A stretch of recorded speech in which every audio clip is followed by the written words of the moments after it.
صبر کی حد یہ ہے کہ تقدیر پر کوئی اعتراض نہ ہو۔ بزرگ کہتے ہیں کہ اگر رشتوں کو زیادہ عرصے تک چلانا ہے تو ایک اصول اپنا لو، جتنی جگہ کوئی اپنی زندگی میں دے بس اتنی ہی جگہ لیں۔ اگر کوئی آپ کو ڈرائنگ روم تک بلائے تو لاؤنج تک جانے کی ضد مت کریں۔ اگر کوئی لاؤنج میں بٹھائے تو اندر کے کمروں میں جھانکنے کی کبھی بھی کوشش نہ کریں۔ کسی بھی ایسے شخص کو اپنی زندگی میں دوبارہ جگہ ہرگز نہ دیں جس نے آپ کے کردار، مالیات یا تعلقات کو نقصان پہنچانے کی کوشش کی ہے۔ سانپ کھال تو بدل لیتا ہے لیکن وہ رہتا سانپ ہی ہے ہمیشہ۔ جو لوگ آپ سے حسد کرتے ہیں ان کو آپ کی خوبیوں کا سب سے زیادہ علم ہوتا ہے۔ جو لوگ آپ کی پیٹھ پیچھے برائی کرتے ہیں وہ آپ کی اچھائیوں سے خوفزدہ رہتے ہیں، اور جو لوگ آپ کو ہارا ہوا دیکھنا چاہتے ہیں در حقیقت وہ لوگ آپ سے جیت ہی نہیں سکتے۔ اس لیے زندگی میں ہر اس شخص سے خوش رہیں جو آپ سے ناخوش ہے۔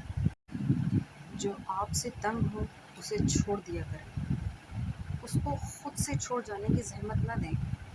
بوجھ بننے سے یاد بن جانا بہتر ہے۔ اپنی ناقدری کرنے والوں کو اپنا سایہ بھی میسر نہ ہونے دیں۔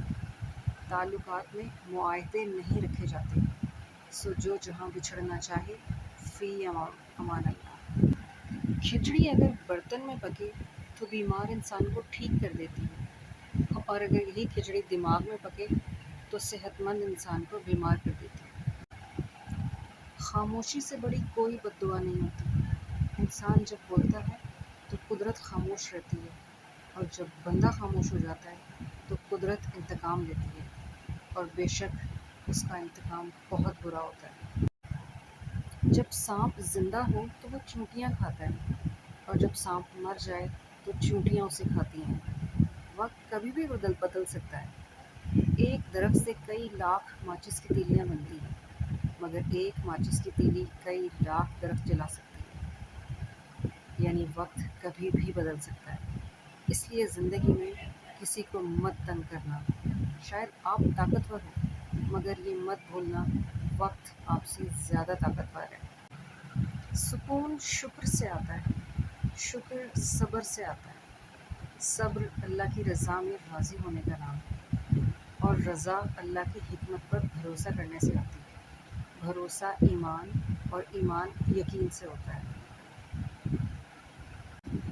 وقت کا جواب ہمارے جواب سے ہمیشہ بہتر ہوتا ہے، اور وقت صرف اسی وقت جواب دیتا ہے جب ہم کسی کی زیادتی کا جواب دینے کی بجائے صبر سے کام لیتے ہیں۔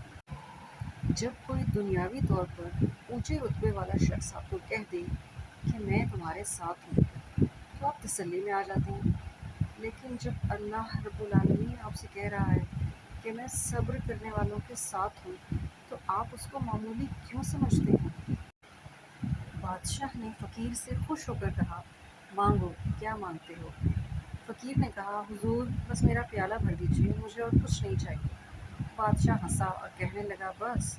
پھر اس نے اپنے سارے پہنے ہوئے جواہرات اس میں ڈال دیے، مگر پیالہ نہیں بھرا۔ بادشاہ بہت حیران ہوئے، مگر یہ اس کی عزت کا معاملہ تھا۔ اس نے وزیروں کو حکم دیا، وہاں موجود وزیروں نے بھی اپنے سارے جواہرات اتار کر ڈال دیے، مگر پیالہ تو خالی کا خالی رہا۔ سلطنت کا خزانہ بھی منگوا کر ڈال دیا گیا، مگر پیالہ نہ بھر سکا۔ فقیر مسکراتے ہوئے واپس جانے لگا۔ بادشاہ ہاتھ باندھ کر کھڑا ہو گیا۔ فقیر کا یہ جواب سب کو لاجواب کر گیا۔ اس نے کہا، حضور یہ خواہشات کا پیالہ ہے، اسے قبر کی مٹی کے سوا کوئی چیز نہیں بھر سکتی۔ جو کسی کا برا نہیں چاہتے ان کے ساتھ کوئی برا کر نہیں سکتا۔ یہ میرے رب کا وعدہ ہے۔ وہ دل جن میں نفرت نہیں ہوتی اللہ ان کی ہر مشکل آسان کر دیتا ہے۔ جو دوسروں کے لیے خیر مانگتے ہیں اللہ ان کے لیے رحمت کے دروازے کھول دیتا ہے۔ صاف نیتوں والے کبھی تنہا نہیں رہتے کیونکہ رب ان کا ہمسفر بن جاتا ہے۔